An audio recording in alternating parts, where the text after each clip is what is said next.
مرتکب ہیں۔ یہ اللہ کا پیغام ہمارے پاس امانت ہے۔ اسی طریقے سے اللہ کے نبی صلی اللہ علیہ وسلم نے اذان کو بھی امانت قرار دیا ہے۔ اذان دینے والے بھی یہ امانت دار ہیں، ان کے پاس ایک بڑی ذمہ داری ہے۔ اگر اس معنی میں صحیح طریقے سے ادا نہ کرے تو یقیناً یہ بھی خیانت کرنے والے ہیں۔ مال بھی اللہ کا دیا ہوا یہ امانت ہے۔ جس شکل میں ہمارے پاس مال ہے یہ اللہ کا دیا ہوا امانت ہے۔ اگر مال کو صحیح طریقے سے اس کے حقوق ادا نہ کرے تو مال میں بھی خیانت کرنے والے ہیں۔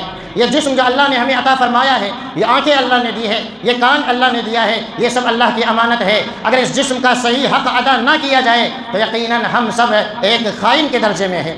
بیوی جو ایک نعمت کی شکل میں اللہ نے دی ہے، یہ بھی ایک امانت ہے۔ اللہ کے نبی صلی اللہ علیہ وسلم نے بیویوں کے تعلق سے فرمایا فَإِنَّكُمْ أَخَذْتُمُوهُنَّ بِأَمَانَةِ اللَّهِ، ان بیویوں کو تم نے اللہ کی امانت سے حاصل کیا ہے۔ فَاتَّقُوا اللَّهَ، لہٰذا اللہ سے ڈرتے رہنا، ان کے حقوق کی پاسداری کرتے رہنا، ان پر ظلم نہ کرنا۔ اسی طریقے سے میاں اور بیوی کے درمیان مجامعت اور مباشرت کرنا اور اس کو لوگوں تک پہنچا دینا، دوستوں کو بتانا، سہیلیوں کو بتانا کہ اس طریقے سے ہم نے جمع کیا ہے، یا کسی بھی جمع کی بات دوسروں تک پہنچانا، یہ خیانت ہے۔ اس لیے کہ میاں بیوی کا یہ رشتہ امانت ہے، بلکہ اللہ کے نبی صلی اللہ علیہ وسلم نے صاف فرمایا اللہ کے نزدیک سب سے بڑی امانت یہی ہے کہ ایک دوسرے کے راز کو چھپا کر کے رکھا جائے۔ جو میاں بیوی کے خفیہ راز کو لوگوں کے سامنے پھیلاتے ہیں انہیں اللہ کے نبی صلی اللہ علیہ وسلم نے فرمایا من اشرار الناس، یہ لوگوں میں بڑے برے انسان ہیں۔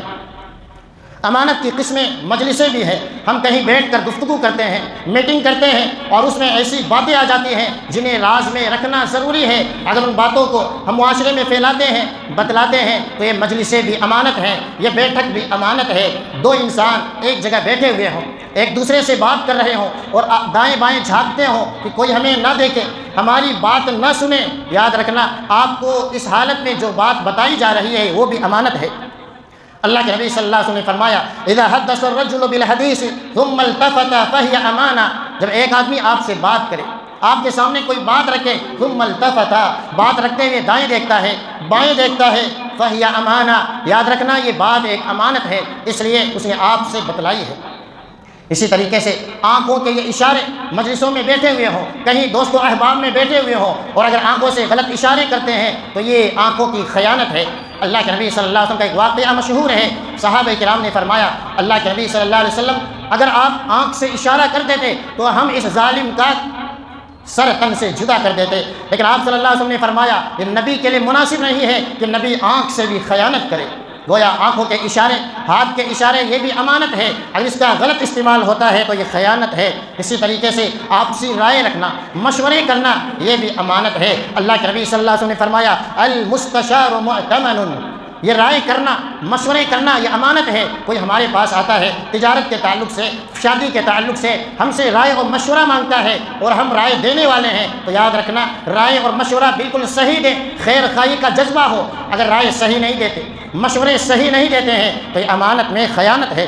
اسی طریقے سے عہدے کی ذمہ داریاں، پد اور منصب یہ بھی اللہ رب العالمین نے، اللہ کے نبی صلی اللہ علیہ وسلم نے ایک ذمہ داری قرار دی ہے، ایک امانت قرار دی ہے۔ آپ صلی اللہ علیہ وسلم نے فرمایا اذا ضیعت الامانۃ فانتظر الساعہ، کہ جب امانتیں ضائع کر دی جائے، امانتیں برباد کر دی جائے تو قیامت کا انتظار کرو، یعنی قرب قیامت ایسا ہونے والا ہے امانتوں کو ضائع کر دیا جائے گا۔ صحابہ کرام نے سوال فرمایا کیف اذاعتها یا رسول اللہ صلی اللہ علیہ وسلم، اللہ کے نبی صلی اللہ علیہ وسلم امانتوں کو ضائع کرنے کا معنی کیا ہے، کس طریقے سے یہ ضائع و برباد کر دی جائیں گی؟ آپ نے فرمایا ہر مسلمان کو اس حدیث میں غور و فکر کرنی چاہیے۔ آپ نے فرمایا صلی اللہ علیہ وسلم اذا اسند الامر الى غیر اہلہ فانتظر الساعہ، جب نا اہل کو اہل بنا دیا جائے، یعنی جو عہدے اور منصب کے لائق نہیں ہے وہ خود آگے بڑھ جائے یا قوم کے لوگ اسے آگے بڑھا دے، فانتظر الساعہ، یہ امانت میں خیانت ہے۔ لہٰذا جب امانت میں خیانتیں ہوں گی تو قیامت کا انتظار کرنا۔ ذرا غور کریں، حضرت ابو ذر رضی اللہ تعالیٰ عنہ صحابی رسول ہیں، چہیتے اللہ کے نبی صلی اللہ علیہ وسلم کے، آپ صلی اللہ علیہ وسلم سے سوال کرتے ہیں کہ مجھے بھی ایک عامل بنا دے، ایک جگہ کا امیر بنا دے۔ آپ نے فرمایا انک ضعیف، اے ابو ذر بڑے ہی کمزور انسان ہو۔ کیا ان کا ایمان کمزور تھا؟ ایک صحابی رسول کے تصور، صحابی رسول کے بارے میں یہ سوچنا وہ ایمانی اعتبار سے کمزور تھے، کیا وہ جسمانی اور ذہنی اعتبار سے کمزور تھے؟ لیکن نہیں، اس لیے کہ یہ بڑا بوجھ ہے۔ آپ صلی اللہ علیہ وسلم نے صاف فرمایا انک ضعیف وانها امانہ، اے ابو ذر بڑے کمزور ہو، یہ ایک امانت ہے، وانها یوم القیامت خزی وندامہ، اس لیے کہ اگر اس کا صحیح حق ادا نہ کیا تو یہ قیامت کے دن رسوائی کا ذریعہ بن جائے گی، سب کے سامنے رسوائی کا ایک ذریعہ بن جائے گی۔ آج دیکھیں، آج ہمارے درمیان، نوجوانوں کے درمیان، مسلمانوں کے درمیان یہ وبا عام ہو چکی ہے۔ کرسی کی ہوس، نام کی ہوس نے آج مسلم اکثریت کو اندھا بنا دیا ہے۔ احساس ذمہ داری آج ہمارے درمیان نہیں ہے۔ 10 آدمیوں کی ذمہ داری ہے، 20 آدمیوں کی ذمہ داری ہے، اگر اس کا حق ادا نہیں کیے تو کل قیامت کے دن یہی باعث افسوس بن جائے گی۔ یہ چند قسمیں